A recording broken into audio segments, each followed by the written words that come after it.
The making of a Prime Minister. मुश्किलों का अंबार है, वही तो मेरे हौसलों की मीनार है। हिंदुस्तान में दो प्रधान दो निशान नहीं चलेंगे। अगर इतनी ताकत ये पाकिस्तान के खिलाफ लगा दे तो आतंकवाद आसान हो गया। हम चुनौतियों से टकरा रहे हैं। सर्जिकल स्ट्राइक और एयर स्ट्राइक करके नए भारत के सामर्थ्य का संदेश भी दे दिया है।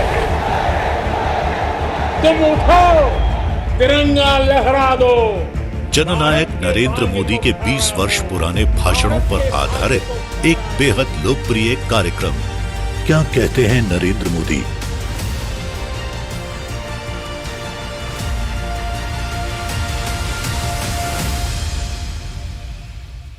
नमस्कार, मैं हूं आपके साथ शिखा ठाकुर। हमारे खास प्रोग्राम क्या कहते हैं नरेंद्र मोदी में आज आपको सुनवाएंगे पीएम मोदी का वो ऐतिहासिक भाषण जो उन्होंने 1 जुलाई 2015 को दिल्ली में दिया था।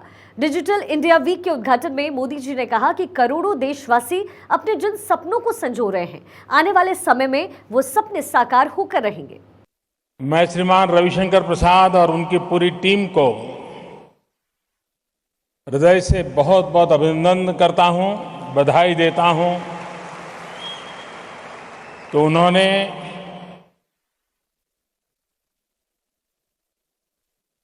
एक कॉम्प्रिहेंसिव इंटीग्रेटेड अप्रोच के साथ भारत के भविष्य को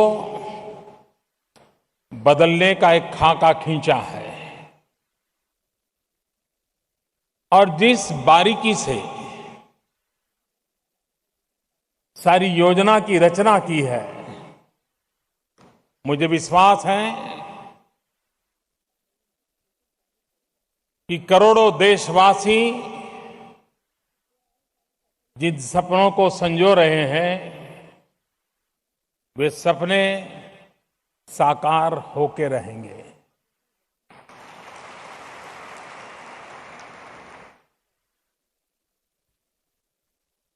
उद्योग जगत के कुछ मित्रों को यहां मंच पर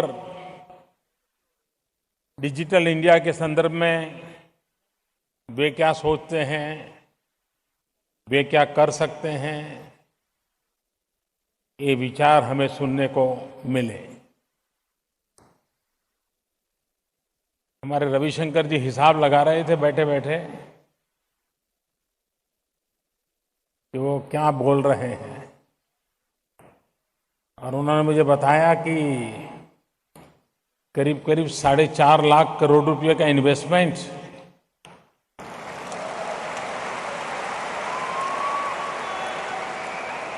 और करीब करीब 18 लाख लोगों को रोजगार।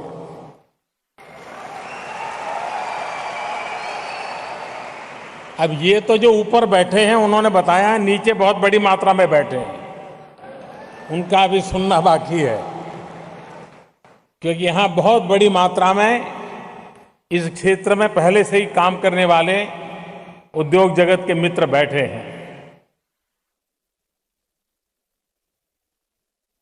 वक्त बहुत तेजी से बदल चुका है।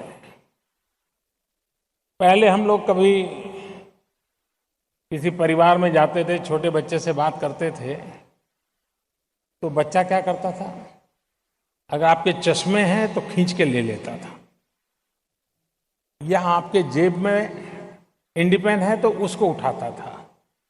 लेकिन आज आप मार्क करना, वो न चश्मे को हाथ लगाता है न इंडी पेन को हाथ लगाता है, वो आपका मोबाइल फोन छीनता है।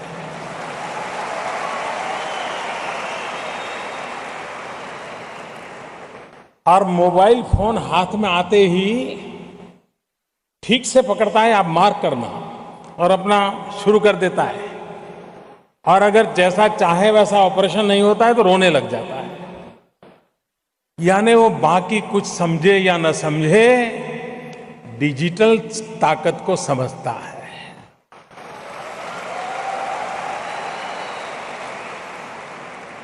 समय की मांग है कि हम इस बदलाव को समझें, और अगर हम इस बदलाव को नहीं समझेंगे तो हम कहीं पड़े रहेंगे कोने में दुनिया दूर चली जाएगी, हम देखते ही रह जाएंगे।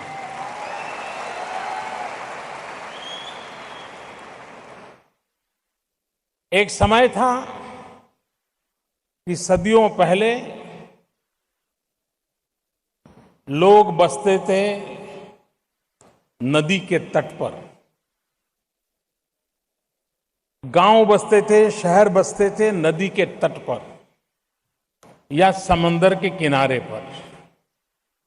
वक्त बदल गया, बाद में जहां जहां से हाईवेज गुजरते थे, शहर वहां बसना शुरू किए। लेकिन अब मानव जाति वहीं पर बसेगी जहां से ऑप्टिकल फाइबर गुजरता होगा।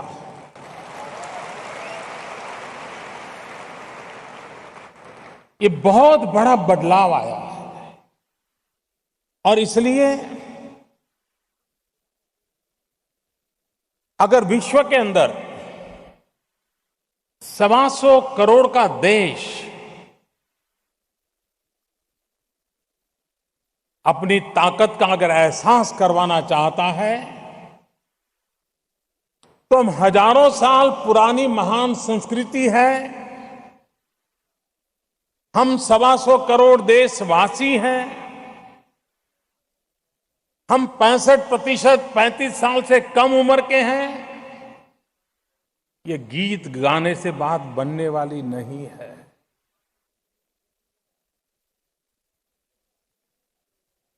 ये जो भी विरासत है, जो सामर्थ्य है, उसके साथ आधुनिक विज्ञान को, आधुनिक टेक्नोलॉजी को जोड़ना अनिवार्य है। अगर डेमोग्राफिक डिविडेंड, इसको अगर डिजिटल स्ट्रेंथ नहीं मिलेगी, तो ये डेमोग्राफिक डिविडेंड हम ग्लोबल लेवल पर जितनी मात्रा में फायदा उठाना चाहिए, नहीं उठा पाएंगे। और इसलिए देश को तैयार करने की आवश्यकता है। आज हमारे देश में करीब करीब 25 करोड़ 30 करोड़ के बीच इंटरनेट यूजर्स हैं। यूजर की संख्या में तो दुनिया में संख्या बहुत बड़ी है, लेकिन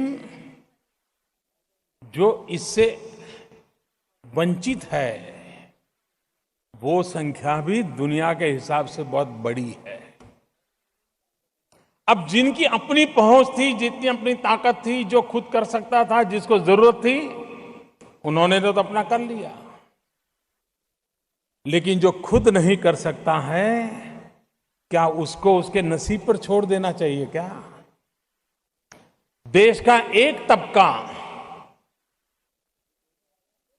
वो तो डिजिटल वर्ल्ड के साथ बहुत तेज गति से आगे बढ़ता हो, और देश का बहुत बड़ा तबका उससे वंचित रह जाए, तो जो अमीर और गरीब की खाई के कारण समस्याएं पैदा होती हैं, शहर और गांव में सुविधा के कारण जो खाई पैदा होती है, उससे भी भयंकर स्थिति डिजिटल डिवाइड के कारण पैदा हो सकती है। और इसलिए ये हमारा दायित्व बनता है, हमारी जिम्मेवारी बनती है कि हम इस आधुनिक विज्ञान, जो कि मानव की आवश्यकताओं की पूर्ति का एक बहुत बड़ा कैटलिटिक एजेंट बना हुआ है, उससे गरीब भी वंचित नहीं रहना चाहिए। और ये सुविधा जब तक हम गांव गरीब किसान तक नहीं पहुंचाएंगे, तो ये विकास की जो बातें हैं, न वो उसका लाभ उठा पाएगा, न हम उसको सेवा दे पाएंगे। और इसलिए इस चुनौती को हमने स्वीकार किया है कि आने वाले वर्षों में दूर सुदूर गांव में भी गरीब से गरीब व्यक्ति को भी इस प्लेटफॉर्म को उपलब्ध कराना चाहिए, जिस प्लेटफॉर्म से वो अपनी आवश्यकताओं की पूर्ति का माध्यम आवश्यकता के अनुसार उपयोग करता रहे। दुनिया जिस प्रकार से बदल रही है, आपने देखा होगा, आपको घर में मान लीजिए कभी तय करेंगे चलो भाई किसी रेस्टोरेंट में अच्छा आज खाना खाने जाना है, और परिवार के 4 लोग बैठ करके चर्चा करते हैं कहाँ जाएंगे, और अब अगर आपका 15-16 साल का बच्चा है वो सुनता है तो वो क्या करता है, तुरंत गूगल गुरु के पास जाता है और गूगल गुरु को पूछता है कि नजदीक में अच्छे से अच्छी रेस्टोरेंट कौन सी है, अच्छे से अच्छा मेनू कौन सा है, और वो टेबल भी वहां बैठे बैठे बुक करा देता है। ये इतना बड़ा बदलाव है।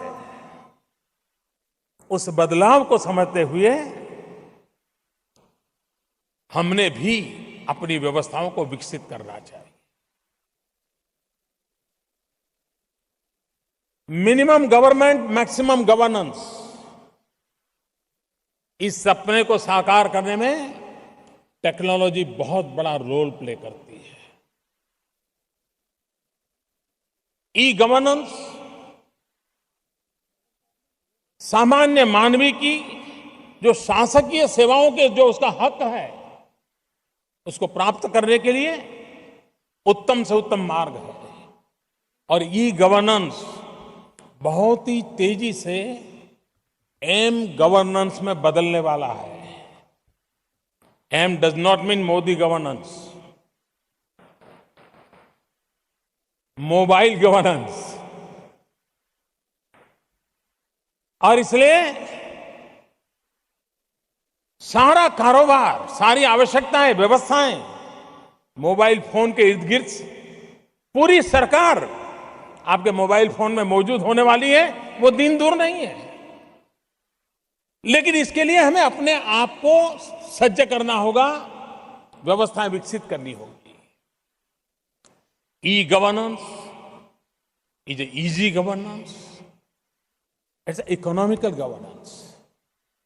आर्थिक रूप से अनुकूल ये गवर्नेंस है, और उसको हम जितना बल दें हमें उसको बल देना है। उसी प्रकार से हमारे सामने समस्या रहती है सरकार में, एक ही काम के लिए इतनी मल्टीपल एक्टिविटी करनी पड़ती है, इतना समय बर्बाद होता है। आधुनिक विज्ञान के माध्यम से कन्वर्जेंस बहुत सरल होता है। और जैसा अभी आपको प्रेजेंटेशन में बताया कि आज सरकार में 10 जगह पे 10 काम है तो सारे सर्टिफिकेट 10 जगह पे देने पड़ते हैं।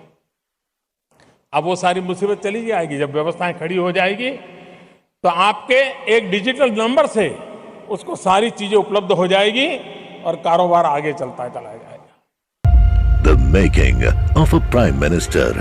मुश्किलों का अंबार है, वही तो मेरे हौसलों की मीनार है। हिंदुस्तान में 2 प्रधान 2 निशान नहीं चलेंगे। अगर इतनी ताकत ये पाकिस्तान के खिलाफ लगा दे तो आतंकवाद आसान हो गया। हम चुनौतियों से टकरा रहे हैं, सर्जिकल स्ट्राइक और एयर स्ट्राइक करके नए भारत के सामर्थ्य का संदेश भी दे दिया है। तुम उठो, तिरंगा लहरा दो। जननायक नरेंद्र मोदी के 20 वर्ष पुराने भाषणों पर आधारित एक बेहद लोकप्रिय कार्यक्रम क्या कहते हैं नरेंद्र मोदी।